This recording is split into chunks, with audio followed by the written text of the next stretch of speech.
Hi, everyone. Welcome to MaxWeb video podcast. We are so honored to have my good friend and one of the smartest people I know with us today. Joe, thank you so much for taking the time. I appreciate it. Thanks for having me on. I want to hear, we have a few more minutes to let people join. I want to hear what you were up to the last, few months. Yeah, I mean, obviously we're going to talk about it today, but it was transitioning from Q4 to Q1, all the ins and outs of that, doing year-end, year beginning. My company's been growing, hiring new people, and obviously just, trying to stay afloat in the ever-changing marketplace, that's out there. So other than that, been spending tons of time with my friends and family. Wife and kids are all doing great, so I can't complain. How about you, family? How are they doing? So happy to hear that. Same, honestly. I mean, and I'm hearing this more and more often. A lot of people took the time, the crazy time we are all experiencing as a positive to spend more time with the family. So while you heard a lot of the complaint stories in the beginning, as everything progressed, I really got a lot of great stories like, you know what, I'm spending a lot of time with my family. I'm doing great. And I'm so glad that you shared, right? It's the same scenario here, right? Plus we can focus more on our work. I mean, for a workaholic, being able to have all your team at home, it's great. It is, yeah. We've been mostly satellite for years anyway. We did have some office space that we closed up. But, obviously having everybody locked in their home offices and, really, reachable at all times has been good. I think people are probably putting in more hours than they ever have. So, but doing so on a more relaxed schedule almost. So. I agree. And before we started, Joe and I had a tiny little conversation on how great is our industry because we actually are trying to help others. And Joe, you can share, but you said you got a few emails from people that were able to succeed with native. Yeah, I do a fair amount of talks and lectures and speaking events, and you never know if your message is any good. I wouldn't take anything from it, but in the past 6 to 9 months, I've gotten probably 5 to 10 different emails from people that either watched me speak or seen a lecture or something like that, and have been inspired by it and moved some of their business over to native. And some people have quit their day jobs and are now full-time affiliates, or got out of Facebook and now are fully on native. And just to hear something like that, it's it's a little bit heartwarming knowing that what you're saying out there is helping people, as opposed to just speaking against a computer screen sometimes. I agree. I mean, I get so excited and I usually try to tone it down, but it's the best when you hear the stories, when you have affiliates that are just getting started, fast forward a few months, and especially with native, because with native is true. You need to invest your own money. You need to really invest in your education. So it's not as easy. However, when you see people break through and being successful, and usually once they get to that successful point, they are financially doing really okay. It's the best thing. So, we are really hoping today with our podcast and, Joe being so gracious with sharing information with us, we truly believe we're going to help some of you guys, maybe a lot of you. So Joe, I know you have some slides prepared for us. If it's cool with you, I would love to see what you have prepared. Yeah, so I just kind of talked about transitioning from Q4 into Q1, some tips about, offers to run or ways to focus or ways to manage campaigns, some overall strategy tips and kind of how we do things internally. And then we'll do some Q&A. I don't have a ton of nitty gritty details, but there's a lot of stuff you can answer in Q&A to show you some more details as well. So. That sounds amazing. And we are so excited. We already have a lot of our friends on. Hi, guys. So, we'll get started. Look at those beautiful slides. Oh, my God. I don't know how to do these. This is my graphics guy, so don't think I do any of this stuff myself. Don't worry about it. Just a little brief background on me. Those who don't know me, I'm the CEO of ROI Marketplace. We are an agency. We focus almost exclusively on native marketing, do a little bit of Facebook and stuff, but our primary focus has been native. So I've been doing this for about 15 years now. Started off with a company called Pulse 360, evolved into my own company about 6 years ago. And it's been great. I really can't complain. We found an open spot in the marketplace for people that really didn't understand native fully. And we decided to, take that over as our main focus. And ever since then, the company's been doing well. So I can't complain at all. So kind of talking about Q4, and Q4 in native is great for some and tough for others. So your things like your health offers, your health and beauty offers, weight loss, feeling fit, anything like that just dries up. Things get really hard to market those. Obviously, the rates start to go up as brands start to get into native for the holiday shopping season. Now, that being said, certain offers do take off. Holiday shopping offers. People run a lot of the gadget type listicles that I'm sure everyone has seen, where it's the 20 coolest gadgets for Christmas this year. The arbitrage stuff tends to pick back up, which has been largely dead for a good part of the year. So all those things come to a head, and then right after Christmas Day, everything just changes dramatically. And I don't know, how much of your network is built around the holiday shopping season on it, but obviously we see a lot of different things happen, from really day after Thanksgiving right up until the day after Christmas. I'm glad you said that, because it doesn't matter what type of niche or category you're used to running, different quarters and the seasons really impact how we do things, right? We are the lucky, I think we're very lucky because we do very well in quarter one as well. Mm-hmm. So that helps with health, and weight loss usually goes, I think it goes great in quarter one. It does, and it's all about staying topical, and we'll even get to that more in a second. But, those same offers tend to see huge drops in conversion rates in November and December. So if you're trying to, push a rock up a hill and still make those things work, it's very difficult. And some people are just stubborn and say, it's going to work no matter what I do because this offer is a good offer. And it's a matter of just being topical and thinking about what's on people's minds, right? And it's not around losing weight, or it's not around feeling healthy during the holidays. It's about, family time, obviously shopping for their family and loved ones, and all the things that kind of come into the head with that. And then really we're talking about transitioning right into Q1, and this happens directly after Christmas Day. We've seen, first and foremost, a major drop in competition out there. All the holiday shopping stops, the brand advertising stops, all those rates that were super inflated, the DSPs open up, everything gets to be much more competitive, or basically like a reset of the overall market bidding structure. On top of that, the conversion rates go way up. People want to get healthy again. They want to start to lose weight. We all packed on a few pounds due to, eating around the holidays, or just COVID in general, being in our houses. So things like weight loss offers, staying fit, all these things really start to skyrocket as people, get in that frame of mind. People want to get more financially stable. They start to think about how much debt did they incur? How can I be better about managing my finances in this new year? All these things are just a major, major shift in the marketplace. So the important thing is to stay topical, right? How do you evolve your marketing strategy to run offers that are going to greatly be in front of that type of mindset? And again, if you're still trying to push the gadget offers that were maybe working 3 weeks ago and wondering why your conversion rates dropped by 300%, it's a matter of people aren't thinking that way anymore.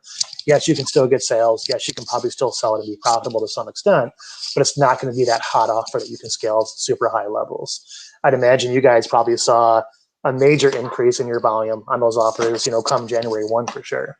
Crazy. I mean, I want to say 40% more traffic as soon as January hit. And the brilliant part, it continued through February and March. Which is great. I mean, you still have a lot of people shopping, but it's so important that you mentioned this, because we see too many affiliates that are getting started, and they get so excited when one of the offers works well. And if that happens to be an offer that does well in December, you see the struggle, and they want to really keep at it in January. But many times, it's when we say something is seasonal, we mean it, because we've seen it year in and year around. I think every offer is somewhat seasonal, right? So we see these shifts all year round about this particular niche gets hot in March, April, and May, and this particular niche slows down in the summer, right? And people's frame of minds, back to school times, warmer weathers, shifts in the marketplace, stock market shifts, all these things can affect your advertising, right? To be honest with you, people don't realize that people are seeing your ads all the time. They're not, when they don't convert, they're not seeing your ads every single time they don't convert, right? It's a matter of just what that frame of mind is, and certain times a year are better for certain types of offers, period. You see it every single year in and year out.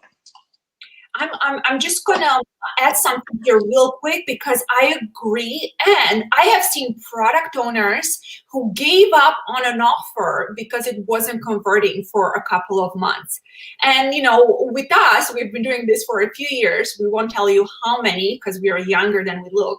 But I've seen it, beautiful offers that I knew they're going to last, come September, they will convert again. But product owners, they, if they don't see conversions for a couple of months, they freak out and they're like, okay, time to go and create a completely new offer. And that's not always the smartest approach.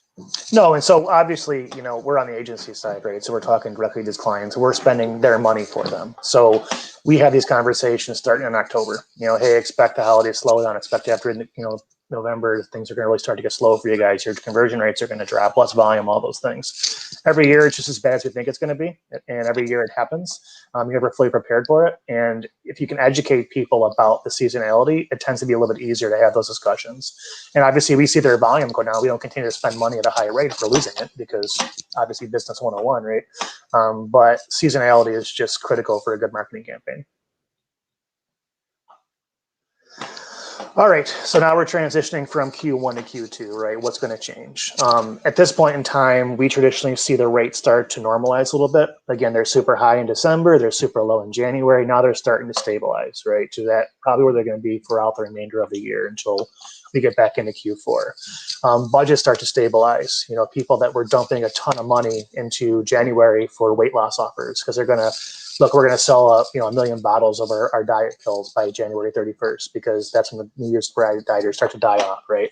All those things start to rationalize back to a normal level. Budgets are going to stabilize. All those things are going to be. Now, how do you ride this out and be profitable on a more consistent level? First and foremost, again, stay topical. Can't stress this enough. People are seeing your ads. People are clicking on your landing pages. The more topical you are, the better you're going to be. We ran some great campaigns right around election time. And in the US, when Joe Biden came in and Trump went out, people were very worried about their financial status, right? Their retirement funds. How am I going to make sure my 401ks are stable, my stock markets? Because there's the unknown of what's going to happen in the marketplace for the next 12 to 18 months. We saw a massive surge in alternative investment campaigns during that time. Conversion rates went up by 300 to 400%. Very high quality people who were looking to speak with financial type advisors. And it was one of our biggest campaigns, or a few of our biggest campaigns were all financial in Q1. That's starting to fizzle off a little bit. Okay, the initial surge of worry is over. Now what's the next thing that's going to kind of creep up, right? So you got to think about, okay, weather's warming up. People are getting outside. They want to be healthy. They want to stay fit. I'd imagine we don't have a client in that space, but online exercise has to be huge right now. Again, thinking about COVID, we're still not going to gyms. We're still not going out as much. Obviously, look at Peloton over the past couple of years, right? Their business has absolutely exploded because they have a perfect business model for COVID type stuff, right? Right. So staying very topical, I think, is key. Home improvements, people are going to start to, look to better their homes, all that. And I think a big point of this is riding inconsistencies, right? So we've ran a lot of Facebook in the past, and I think that, native's a bit more volatile. And I think it's like when you're on, you're on. There's certain weeks I feel like I'm the best media buyer in the world and my campaigns are all in the green and this is great and this is easy. And then there's weeks I look at my campaigns and I'm like, I can't get anything profitable. And it's a matter of understanding that, look, it's not making you a bad buyer. It's not meaning you do anything wrong. You just have to learn that when it's not converting that well, drop your bid down and kind of ride it out. I personally think it's very news driven. Whatever's in the news, I think, is going to very much impact your conversion rates, but it's a matter of just these cyclical things that we deal with week in and week out. I mean, I think 3 weeks ago, I had one of the best weeks in my company's history. This week, I'm looking at my numbers and I'm like, man, we're just a little bit off right now. And I can't pinpoint it. I can't say why it is. It's a matter of, riding it out per se. I want to underline that for a second. So what you see in the news impacts our even conversion rates, dare I say, right? Yeah. And that's a beautiful concept. And you're not the first person that, kind of made an allusion to this. And what we were trying to tie it in the past is the customer behavior, right? Mm-hmm. Because as affiliates or as product owners, we tend to think the offer is everything. Mm-hmm. But we forget that we need the customers to purchase the offer, right? So I think it's brilliant and very wise to analyze the customer behavior. And that's what's going to help you with the content as well, right? Even if you don't think for your media buys, you're going to need a good headline, or, content is important because it goes to the psychology of the customer. So that's awesome. It is, and we're going to kind of get into it in a second, but content is absolutely king, right? And you got to sell to a need for the consumer, and you have to be factual and, sell something without being misleading. And I'm very big on that, right? So yes, you can use a little bit of scare tactics. Yes, that's marketing 101, right? Hey, are you secure in your financial service? Hey, do you like the way you look in the mirror, right? But you can't be misleading to people. You can't tell them your magic pill is going to help you lose 100 pounds in 2 weeks, and you're never going to need to, diet again, right? Because that's just going to, A, make your business very short-lived, and B, it's going to make you unreputable on the internet, which is never a good thing. 100%. Okay, this is kind of what we're leaning into, right, is choosing offers to outsmart your competitors, right? Again, looking at needs in the marketplace and picking out offers that are going to fit those needs. You don't want to advertise, a smart app for your phone to a 60-year-old demographic, right? You don't want to advertise alternative investments when the stock market's going through the roof and say, hey, be scared about your retirement income, even though the stock market's going crazy, right? It's staying topical and understanding what's happening in the marketplace and choosing things that, again, are going to outsmart your competitors. I'm always very big on finding unique offers. If you're running the exact same offer as 30 other people on the internet, it's very hard to make it profitable, in my opinion. You got to be, innovating in some way. But again, thinking about what's going to be the best things for what's currently going on in the market. So health-wise, again, we're looking at people that want to trim down, want to look better in their bathing suits, want to feel better. Again, I know I've gained some weight in the COVID times, right? We all want to kind of shed those pounds. We want to get back out in the sun, start feeling good about ourselves. Financially, we kind of hit on that already, but, the market, especially in the US, has been very volatile. And I don't really follow, foreign markets as much as I should, but I'm sure a lot of volatility happening around the world as well. Lead gen is huge for us in the summer. We see home improvement leads go through the roof. We do solar, we do roofing, we do windows, we do home heating and air conditioning systems. We do a lot of things like that. Insurances, life insurance, auto insurance. Mortgage has been huge for us in the past. I hear it's coming back this year as the rates again kind of normalize. So all that is kind of interesting. And then one thing that I think is interesting is list building. We're seeing more and more clients start to give up a little bit today to get a lot more tomorrow. And what I mean by that is they start to bucket people based on email signups. They offer, let's say, a free ebook or a free newsletter or something for people in a certain demographic. It might be, hey, if you have diabetes, check this out. Or, hey, if you are looking at stock investments, check this out. You collect those email addresses. Now you've got an actual asset that you can then market to time and time again. And if your content is good, it can be a very, very profitable way to run a business. We see a lot of our clients kind of not shifting to this business model, but adding this business model to their portfolio. You see your employees doing the same thing? Or? Of course, absolutely. And not at first, right? So when you start dealing with new product owners, I think it's our job to help them, not necessarily educate them, because we're not trying to be, smarty pants, but it's we need to help them understand that, if the business model changes a bit, we've seen stuff like this work. So you're right. Especially if your offer is a little bit more in the gray area, right? And again, I'm not advocating anybody to run a dirty offer. I'm very against that. But if you're running, let's say, a CBD product, right? Not all networks are going to want to have that on their network. It's a legit brand. There's something wrong with it, but you're struggling to get approvals, right? We could do a simple email capture for anti-anxiety medications or something like that. Usually you can get emails for less than $2, a lot of times less than $1 on native. You drop those people in the responder series, as long as your conversion rate's about 1%, you're still making your CPA about $100, give or take a little bit. And on top of that, you're building a real asset that you can then market to over and over and over again. You got to give it up. It's not something where it's, hey, I'm going to spend $100, make $150. But, if you have a long-term play in mind, especially product owners, it's a great way to really add a lot more value to your portfolio. Yep. And I think a lot of the new product owners, I think they understand this better because they hear the horror stories and the war stories of product owners that maybe, they went too aggressive in their first year. And how many of those are still around? Not many, right? So I think people are starting to learn from other people's mistakes, which it's a good thing, right? That's what we want. It is, and I think the more people educate themselves about that, the less flash in the pan type clients you're going to have, right? We've all seen that offer pop up, spend a couple $1,000,000 in 60 days, and it's just gone, it never comes back, right? A lot of times it comes down to processing issues or doing something incorrectly, but sometimes just not about that long-term, play. I'm all about long-term business. I don't want to make $100,000 on month one and then $0 on month two.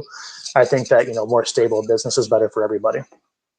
100%. That's how we do things. And I'm so humbled to say, we've built such a good brand in a short period of time. And that's why. I mean, I think it's common sense, but look at these guys. I mean, Joe, he's made more money online than a lot of people I know. So it works. Like, be a good person and have a good morals. It is. We've given up a lot of revenue by not running dirty offers, and we get them thrown on our plate sometimes, and we know that offer could take off and spend a ton of money, and we'd make our bottom line on it, but it's just not the business I ever want to be in. And let's be honest, I'm sure you deal with this, those guys don't get paid a lot of times. So if I rack up $250,000 in debt for someone, they have their mids locked up on them, and I don't get paid on that traffic, that's hard, right? That's not any business wants to deal with. So I'd much rather take a little bit less and be stable for the long-term growth. I'm glad you brought that up also. We had in the last year so many affiliates that came to us because they were burned. They were burned and because they didn't get paid by product owners. So you do have the good product owners, but this is why, to any product owner watching, that's why affiliates will many times choose a network, or they'll be terrified of talking to you because they got burned so many times. It's not just a story you hear every so often. It's actually almost every other week I hear a crazy story of, like, we're talking about $500,000 bills of writing media buys and not getting paid. So be careful. This is for the affiliates too, right?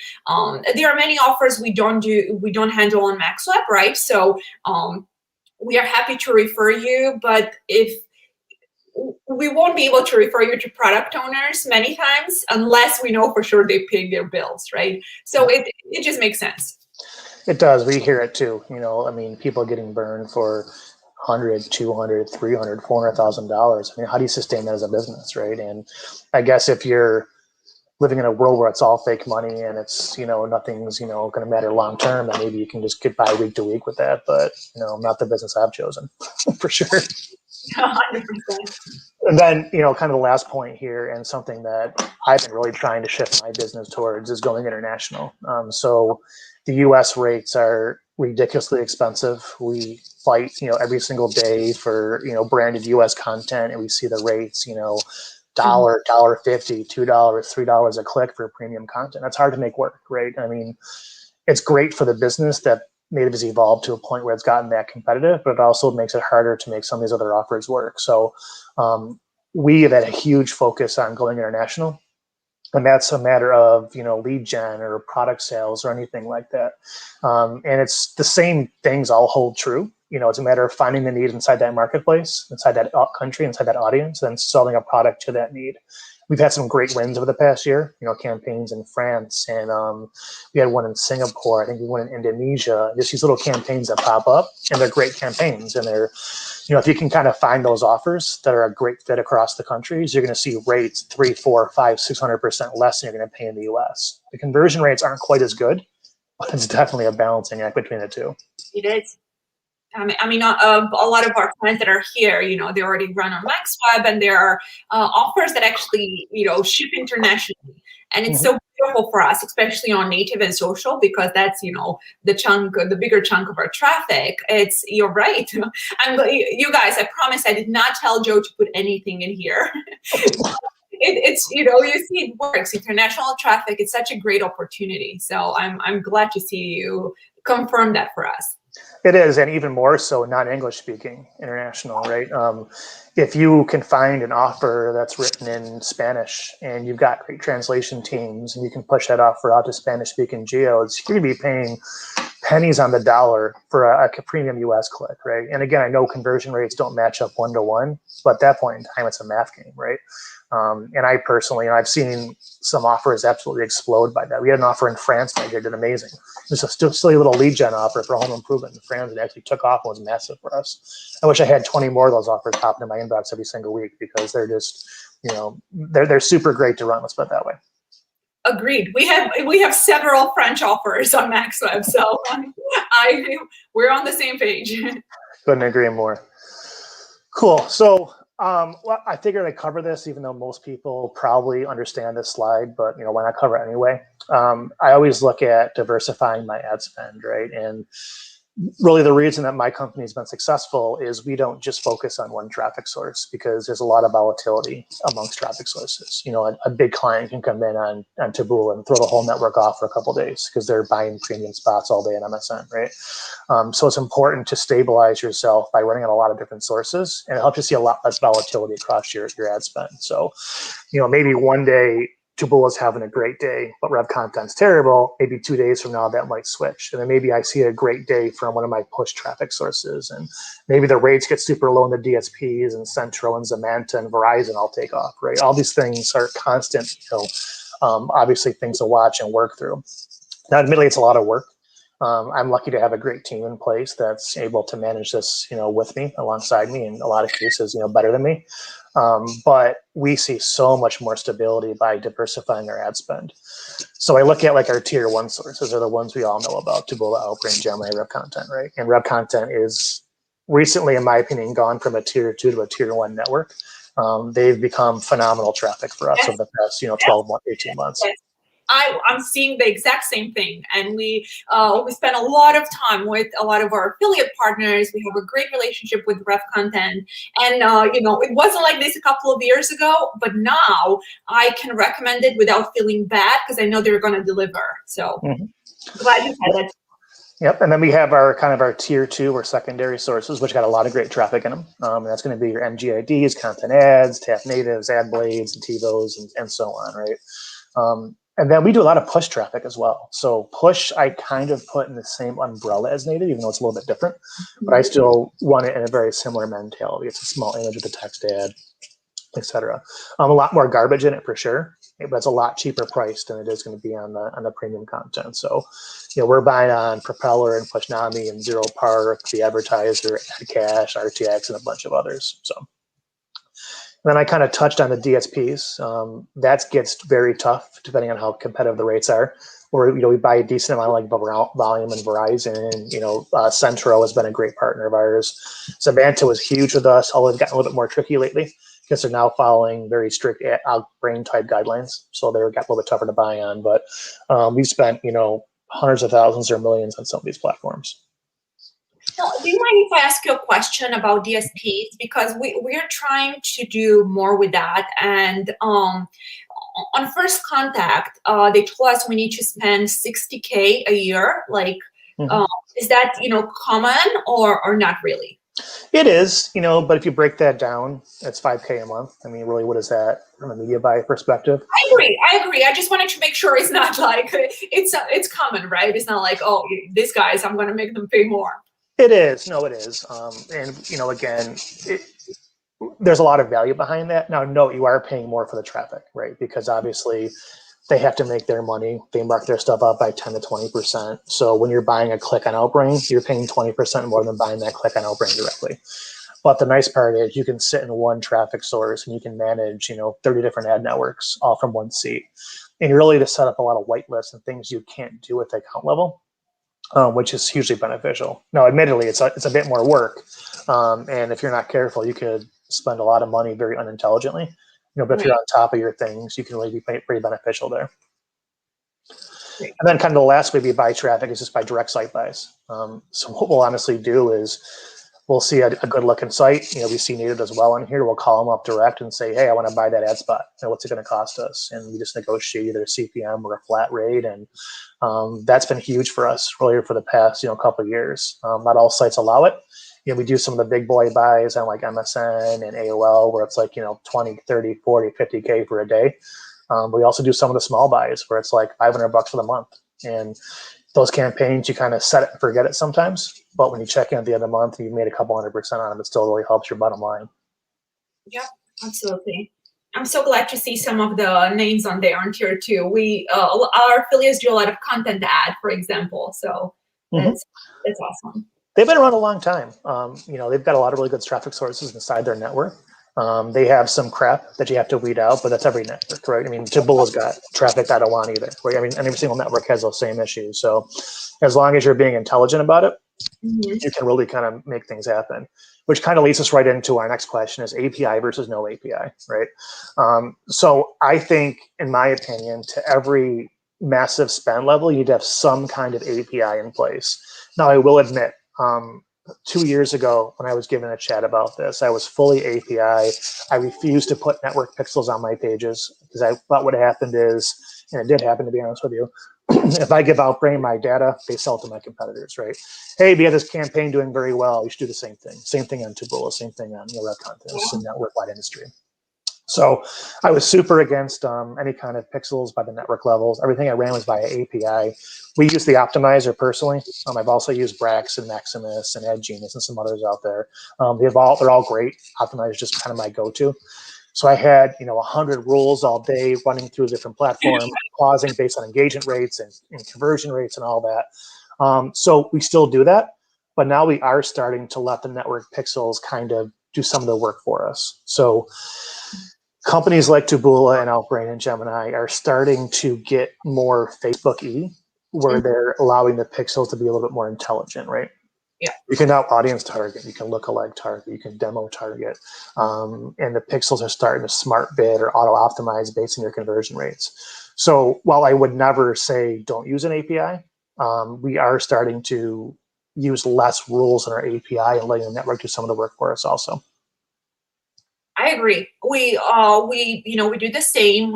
It's no secret. We do a bit of media buys internally too. We mainly do it to test the offers because at the time when we go and present it to the affiliates, we want to make sure it's decent, right? It's our reputation on the line. So long story short, right? The media buyers were always like terrified of the pixels for the same reasons you explained because we've been at conferences and we had one of the reps at one of the big networks like, this is what works. You should do the same placement. It's how the industry works, right? Yep. On one hand, it makes sense. However, I agree with Joe because we have noticed with Facebook, their intelligence, we had campaigns live on Facebook with almost no manual work. That's amazing. So then we figured, what if it works on native? And many times with some of the top networks, it worked. Basically, they did some of the work for us. Yeah, absolutely dead on. And, so we have our rules running for like engagement rates, right? So we optimize heavily by engagement rate. And we factor that as who reads my pre-sale page and goes on to step 2 in the process. So we're still blocking people off heavily for that. We block off by CPA. We're increasing and decreasing bids by CPA and all the certain things. But, while maybe a year ago I had 60 rules built in Optimizer, I might now have like 20, and having the network do a little more work for us. So I still think API is critical. I would never run a campaign without it. But we are migrating to less and less, need for it. Let's put it that way. Right. Researching your offer, and this kind of comes into outsmarting your competitors, but don't just log into a platform, pick out an offer, throw it against a wall and say, why am I losing money, right? There's a lot of tools out there. Most of these are paid tools, but they're worth the investment, especially if you want to really kind of focus on native. But one thing I will say here is don't steal your competitor's shit. I hate that. I hate people that log in, take their landing pages, take their offers, take all of their images, throw it up there and try to outsmart them, right? 2 factors. One, you're not going to win. Because if they're the top advertiser in that ad spot and you're taking their headline, you're going to pay more for the same traffic they're already paying for, like just based on how the algorithms work, right? So I hate people that do that. I'm not going to say I've never stolen a headline in my life, but really try to be unique, right? And when you see a campaign take off is when you do put out unique headlines, unique content, and you get better than your competition. So again, selling to that need, research an offer that makes sense for you. Think about something you really want to be into, right? What are you passionate about? What do you know a lot about? What do you think you can write good content around? Because, first and foremost, content's going to be king for anything that you do here. I'm glad you shared this. Yesterday, when we announced the podcast, we actually we like to include a bit of content for the affiliates. So the information we send out there, it's not spammy in any way. So long story short, we actually included a bunch of spy tools, a few of them that I've just noticed on your screen, because with Go back and show those two. yeah, no, it's beautiful, and I'm glad that you shared those two, because it's important. I mean, if you want to get to that next level, it's important to know what's working and what a lot of the brilliant people out there do. But do not copy content. Yeah, I'm very big on it. Look, I mean, obviously you can take ideas from it. Again, I'm not gonna say I've never stolen an image or a headline in my life, but I really try not to. Right, we try to be better than that. We have copywriters that are pushing out content for us weekly, and they're researching and they're finding ads and images and headlines from competitors, and they're flipping those out to various variations to try to outdo them. Right, small increases in CTRs can make a big increase in your conversion rates if you're careful about it.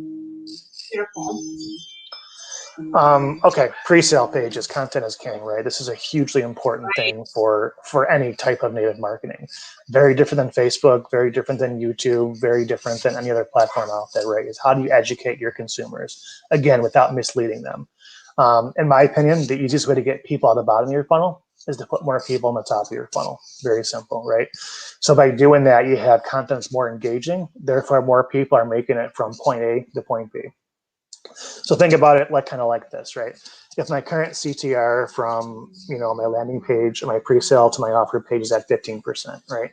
If I can increase that 15 to 20 and my conversion rate stays the same, what's that increase in my or decrease in my CPA going to look like? And mathematically, it's the exact same drop. So we're always testing pre-sale pages. I've got a full-time guy that all he does all day is flip out pre-sale pages for me. He's trying different color schemes, different layouts, right rail, left layout, different headlines, different lead-ins, adjusting bottom, adding widgets. I mean, all day, every day. We find wins, we build in those wins. If we have losses, we pull down those losses. But putting out good content, again, if you suck as a writer, hire somebody. There's a million freelance writers out there that'll work for you for very reasonable rates. And if even it costs you a couple $100 for a good pre-sale page, you're going to make that up 100 times over as that takes off. I mean, this is, I think, where people fall off in the business is they get cheap and they get lazy. And they just say, hey, I'm going to log into AdBeat. I'm going to rip somebody's landing page. I'm going to throw up their landing page. I'm going to try to do the same thing they're doing. We see the biggest leaps and bounds by having good content. We had a campaign, I think it was 3 years ago, maybe it was 2 years ago, direct link into a VSL, and it was doing well and it was making money. We found this pre-sale page adjustment and small little, it was like honestly about 4 sentences, increased by 400% ROI on day one with that.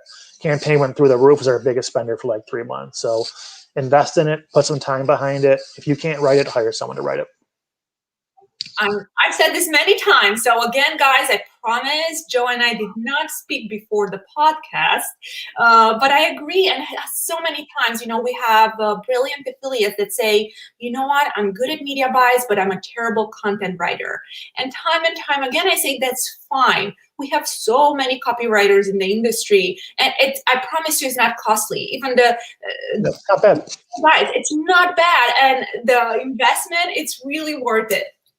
It is. Yeah, we've got somebody on staff personally, but we've used freelance guys as well. And you're not talking about hundreds and thousands of dollars of cost to build out these pages, right? You can find them very reasonable and very good. Then once you get someone you're comfortable with, obviously you can work with them on a long-term basis. But to be constantly tweaking these intros, these headlines, this content is just so critical for a successful campaign. Agreed. All right, here's a slide I love a lot, is how to lose money in native marketing, right? And I've made every single mistake on this list, but I think this is really bears to attention, something we can all live by. So number one way to lose money is no strategy, right? And that's lack of any kind of planning, lack of any kind of demographic planning, lack of any kind of content planning. It's just saying, I'm going to throw up 30 images and headlines without any targeting on all devices and see what happens, right? Great, but you're going to lose money on it almost every single time, unless the offer is just a God offer that converts at 10x anything else out there. Plan your things out, do your research, spend time. Take the extra half an hour to invest in researching a campaign as opposed to throwing that campaign out and losing money on it. Number two, we've already covered, but it's mimicking your competitors and paying more. If you see somebody on MSN, you steal their entire ad and their entire flow, you're going to pay more for that traffic. They've been there for a while. They've been probably feathering their bids down for the past, 30 days, 60 days, who knows? So if they're paying 40 cents and you're paying 75 cents for that same click, you can lose a whole bunch of money, God bless you. But, I think it's better to kind of, be unique. Improper campaign setup. We personally set things up device, headline, and then test images. There's other ways to do it. That's how I set things up. But setting things up, again, without the proper steps and strategies and just kind of hoping for the best, you're going to lose money for almost every single time. And then a couple more points. One, I think, is just being stubborn and bullish, right? So I do this all the time. I think I can make any campaign work. I'm trying different angles out, different things, kind of, make something work. It's just not going to be profitable. Sometimes understand that, look, that's a campaign. Either you need to set it and forget it at a low ad spend, or you have to understand it's just not going to be a profitable campaign for you. Getting lazy, I think, is a big one. I think sometimes, we get a campaign working and we think it's going to be easy for the next, 12 months, and we just walk away from it. These things need constant attention, constant split testing, constant, innovations on. So just because you're making money today, you may lose money on it tomorrow. And I think this is my most important point, is messing with a profitable campaign. When something is working, when something is spending, when something is good, don't touch it. Don't adjust your ad copy. Don't throw new ads into rotation. Don't add new images into rotation. The second you do that, you throw a whole new monkey wrench into your campaign that could throw things off. I don't know how many times in my career I've had a campaign spending well, making money. I say I'm going to dump in 2 new headlines, see what can happen with it, right? And the campaign goes to hell. Still adjust your bids. Obviously, when things are hot, crank your bids up the day. If things are not doing as well that day, you can pull it back. But if something is working and making you money, leave it the hell alone and set things up in a brand new campaign. Keep working on it. Keep, testing new headlines, new images, and new pages, but don't do it in a profitable campaign. Those are really good. Really good. A couple more slides and we'll leave enough time for a Q&A. Optimizing live campaigns, things that we're doing all day, every day. So pre-sale versus, a pre-sale page is long versus short, right? So a short pre-sale page is meant to tease somebody, give them a little nugget of information so they hopefully watch your video or go into your lead form or go into your long form, right? Not a lot of content with them. They're a bit of a scare tactic, short content, very high engagement rates. We see CTRs between 30 to 70% on these types of pre-sale pages, and obviously conversion rates that hopefully will be decent. Then there's long form pre-sales, right? So long form is a lot more content. The CTRs will be a lot lower, but they're going to convert a lot higher once people make it from page A to page B. Those are going to have the selling points behind your product, the ins and outs behind your product, the reasons why you should do business with them, as opposed to the short one meant to just get you on to the next step in the funnel. And then there's the VSL stuff, right? So I think you guys have a ton of VSL products. We do a lot of VSLs. Right. To use a pre-sale or not to use a pre-sale. We almost always do, and it's the short pre-sales. So it's very Facebook ad type short pre-sale pages, small image, maybe 3 or 4 lines of text, just meant to tease somebody to educate them why they got to watch that video or why they're going to spend the next 30 minutes of their life watching your video, right? So it also helps you optimize, because then you can then see your engagement rates from page A to page B and make quick adjustments on the fly for that. This other stuff we kind of mostly already covered, investing in your pre-sale pages, being strategic about your ad testing, setting realistic goals, I think is important. Not some campaigns are a $500 a day campaign. That's all they are, and that's fine. Don't try to make $1,000 a day campaign of a $500 a day campaign. It's just not worth your time or effort. I'd rather make 20% ROI in 500 than lose 20% on 1,000, right? Why would you not? And then again, we covered most of this, but audience targeting, demos, AIs versus manual campaigns, remarketing, I think is so important. And another important point here, and something I push a lot, is stop only caring about MSN. I hear affiliates that all they want to be in is MSN, MSN.com, MSN, great. It's a great site. We do a ton of advertising on there, but there's a lot of impressions out there in the world. MSN's only a small fraction of those. So every site has a value. Every site has a bid point where they make money for you. And there's a lot more sites in the world than MSN. I've said that many times too. So now it's my time to tell everyone. I told you so. Cool. And I think we've covered most of this again, but we'll just kind of fly through this last couple slides. A couple helpful tips is just thoroughly researching your offer, paying attention to your copywriting. In your ads, images get the CTR, but headlines get the conversions, so it's great to have a super high CTR, but if it's just a high CTR, no conversion on the back end, you got to find that happy middle ground, right? So we've always found the best way to increase CTR is by having better images, but the headline is going to be where you get your actual conversions from. And then I had a client call it this one time, but it's the best way I can put it is find your God image, right? So for some reason, you find this one image and your campaign just tends to go through the roof. They click better, they convert better, they do amazing, right? Find that image and then hold on to that image for as long as you can. We see this happen a lot.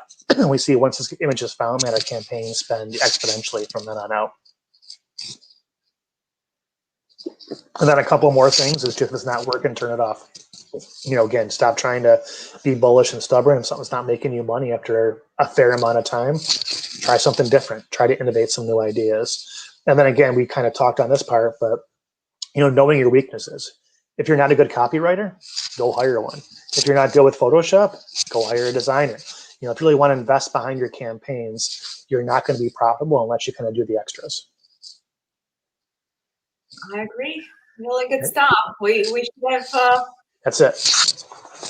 I should have paid more than a big hug and virtual smile for this. This is amazing. I'm going to pull my Skype in a second because a lot of affiliates messaged us last night, because of the time zone, not everyone was able to join. But first, I'll take some of the ones we have live here. So, Tim, can you please tell me what your average return on investment is for native? Mine's longevity. I think you can see the question too. I can. So minimum we shoot for is 10 to 20%. We have campaigns that are 200% and campaigns that are 5%. If anything is profitable, we usually keep it going. And longevity, man, we have got campaigns that I've been running for 5 years and have barely touched. We've got campaigns that fizzle out in 30 days. A lot of it is, again, riding out the seasons and knowing that, hey, we're coming into this season for this client. But if you can be above 20% on a campaign steadily, you're in a pretty good spot. And noted, everything we do is in a 7-day look back window. So native is very volatile. If you make money one day and lose money the next day, look at how you're doing overall for the last 7. I'm so glad that you mentioned that. We have a lot of affiliates that are, once they are doing really well with an offer, usually happens over the weekend, right? We have 3 days of a high conversion rate, and then, come Monday or Tuesday, the conversion rate is going to be lower. Right? So we always have the questions like, is something broken? Is something technically off? Or, something happened with the mids? And, we understand we always look into stuff, right?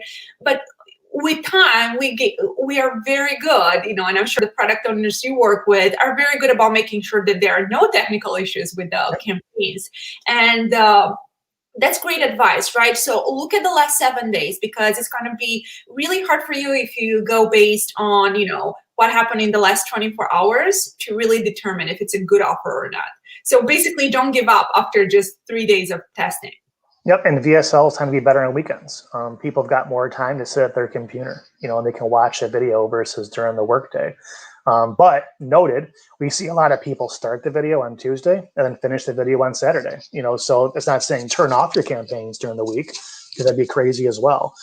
But if you're looking at your timestamp versus your actual conversion dates, you see a lot of people click on day 1 and convert on day 5 because they finish the video then. Beautiful, great advice. All right, Adonis, for a beginner, do you recommend DSP or directly? I would do direct if you're a beginner. I would pick one network, maybe 2. Learn it, find your controls, find your headlines, find your comfort levels, and then go from there. I think taboola and Rev content are the easiest to manage, personally. I think Outbrain's a little bit trickier, but it depends on the offers you're running. If you're running a diet offer, you're not going to get either of them probably. Then you're probably looking at like MGID or content ad maybe, or some others.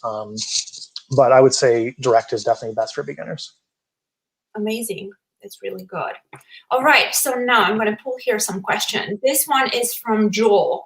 Hey, I run a lot of VSLs, usually health. Think about stuff that baby boomers would buy. I'm doing Facebook now, but I want to do more native. Can you specifically tell me 2-3 ad networks that would work well? Depends on how aggressive your offer is. I would say Taboola, Rev Content, and probably MGID are all pretty good ones to start with. I would definitely put a pre-sale page in just to kind of weed out and find your placements quickly.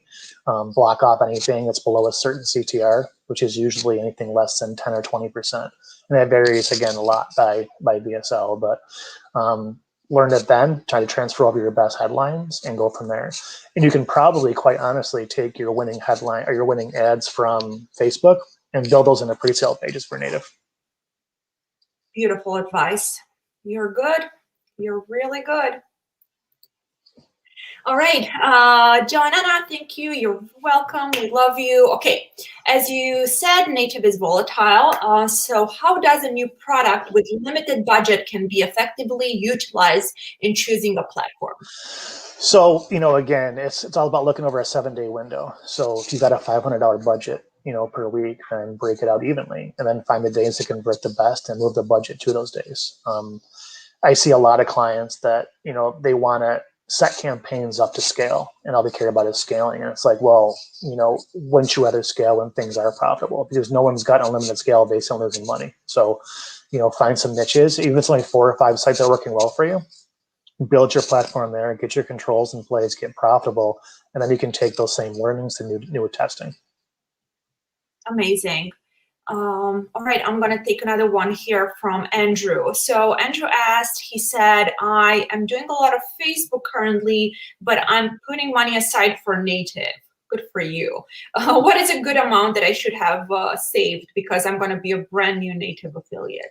I think like, okay, because he has a plan, right, Andrew? I know Andrew, he's a good affiliate. So he has a plan. He's doing Facebook. He wants to try native. And he knows usually you need a bit of money aside. Like you're not going to spend $5K the first week, but you need a bit of money to really give native a proper try. It does. I mean, so I hate the what does it take to be profitable or those types of budgets because it varies so much, right? So I'll be fully honest with you. I set up most of my campaigns at $35 to $50 a day in initial testing, right? We don't go out and spend $500 a day in a brand new test. I mean, if they're working, we scale them, but we learn things quickly and intelligently. So, you could get started for a couple $100, learn what's doing better for you, and then work to scale down the road. I think 3 to 5K is probably a decent overall budget before you kind of walk away from it. But again, it varies so much. I mean, there's campaigns you turn on day one, you think you're a genius because you're making money. And there's campaigns that take, months to get profitable. And it's not always the advertiser or the offer, it's just sometimes just the way it is. 100%. Thank you. All right, Pete, how do you determine placements in MGID, yet they give an ID instead of the URL? We just block it by engagement rates. So if we know a traditional profitable CTR for us is 10%, then we're launching MGID, we might block anything less than 5%. And we add those into what we call like a blacklist bucket. Optimizer does a very good job here where you can set up blacklists. You can automatically block new campaigns from them.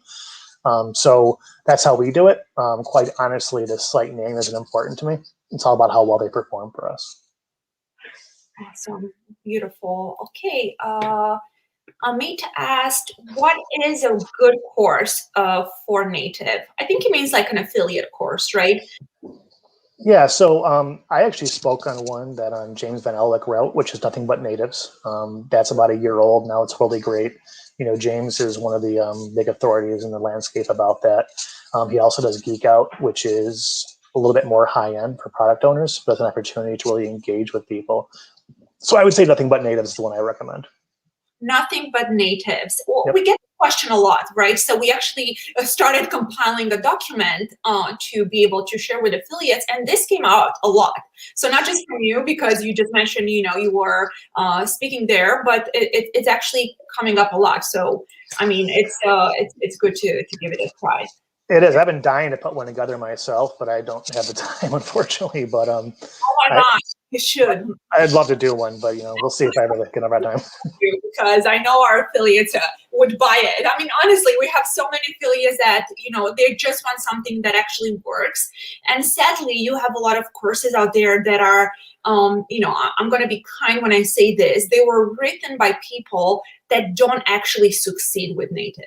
Right? So I want to be very careful every time I ask someone about this. I want to make sure it's someone that actually, obviously like yourself, you actually make money from this on a constant basis. There's a lot of fake gurus out there, and quite honestly, there's a lot of free content out there as well. If you spend some time on YouTube, you can find some really intelligent people that are pushing out talks like this for free, where you can learn a lot from them. So paid courses are great, and there's some really good content out there, but there's a lot of good free content also. I agree. All right, Adonis, how many whitelist widgets are recommended to scale on, I think, ref content? Varies. So most networks, you can't run a pure whitelist anymore. You can hack it through optimizing and through some API tools, but you can't just pick a pure whitelist. As far as how many widgets, I would say how many does it take, right? So we've got campaigns like Taboola lets you block 1,500 publishers. So we got campaigns, we block all of those. We have campaigns, we only block 10 publishers, right? And it kind of varies a lot by the offer that we're running. So I used to love back in the day picking out 20 different publishers from like Outbrain and bidding super high in those publishers in a whitelist and only bidding on those. But those days are unfortunately gone. So how many? I mean, again, I'd say a couple hundred at minimum is what you're probably going to get down to in most cases. Brilliant. All right. So, Jerry, I have 3 offers right now that I'm trying to scale on native. Is that enough? Or usually it's better to test multiple offers at the same time? Right, so I think Gary, what he means, like usually with Facebook, because we do have a lot of affiliates that do a lot of Facebook, and I noticed this beautiful trend last quarter where people are wanting to give native a try. I personally love it. I always vouch for it. I think they mean how many offers at the same time? Should they stick with one offer, focus on optimizing that, or it's cool to pick several campaigns and run with those? I think it depends on your bankroll. So if you're a guy who is willing to lose some money, then test 3, 5, 10 offers. Who cares, right? Something's going to hit and you're going to be profitable at that point in time. But, if you're a little bit smaller, you don't want to, go in the hole big time. I'd pick 1 or 2. Again, do your research though. Don't just spray and pray offers. Really think about an offer before you launch it. Think about, is the timing right? Is the time of year right? Is it serving need? I mean, what's my demographics for this offer? All those same questions you'd ask yourself before launching a Facebook campaign. That's awesome. Well, I have a question too. I'm allowed, right? I want to know, so when you work with product owners, give me some advice of important things we should ask from product owners to make sure we're going to have a profitable campaign. For example, we know that it's important to ask for good communication, for them to be able to place pixels. What else? Because I really want to make some of the product owners succeed, but it's hard without giving them specifics. Like, we want to run on native. We want to make sure we get A, B, and C from you, right?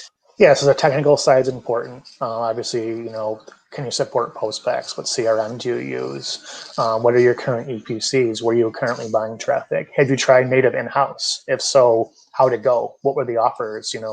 What was your ROI like for those? I think a super important thing for offer owners is attribution, right? So think about native as first touch, right? A lot of times you're introducing an offer to an audience. It's a cold offer. They haven't seen that product before. That product converts down the funnel. You still get credit for that sale if they convert on a Facebook remarketing page or whatnot. And if not, do they factor that into your CPA? Because we see a massive spike in branded search, Amazon sales, Facebook remarketing when our native campaigns pick up. Now, we don't always get credit for those, but if they're intelligent and they understand that the value that is bringing to the, their bottom line, you can negotiate higher payouts, maybe a profit share or something like that. And I would ask, how stable is your company? How long have you been around? What's your monthly like? How many employees do you have? Questions like that. If it's a simple guy who's using a fulfillment center to run a product out of his basement, well, yeah, that might make some money, and maybe he will be around for 5 years and build a profitable business. But as a network owner like yourself, he may be also that high risk kind of person that's going to, have trouble down the road. So stabilization, I think, is super critical. That's super helpful. Thank you so much, Joe. Well, we, I promise 1 hour, as much as I would love to have you here for another one, and we will soon, right? It's, just like last summer, it doesn't mean we cannot bug you again with questions. But for everyone watching and everyone listening, I would love for them to take, what is your number one piece of advice? Like, if you want them to take one brilliant advice from all our entire podcast today, what would that be? Diversify. Don't think that Facebook's the best and native's the best or Google's the best or Amazon is the best. Think about your budget like an ecosystem, where all things are feeding into each other. Have your funnel set up where you're dropping push notification on people's pages, you're dropping pixels. Make sure you're diversified in everything that you're doing, because you're gonna be a lot more stable that way. That is gold, you guys. That is gold. Well, thank you so much for doing this, Joe. I love and appreciate you, and this was so valuable. Anytime. It's a pleasure. Thanks for having me. Thank you. Well, thank you, everyone. Thank you for watching MaxWeb Video Podcast. We love you. And as always, just subscribe and you'll get a lot of awesome content like this. And we are going to share, if Joe is okay with this, his email or at least the website with you guys. So in case you want to contact him, if you're a product owner and you need a good agency, it might be a really good fit. So absolutely. Thanks, guys.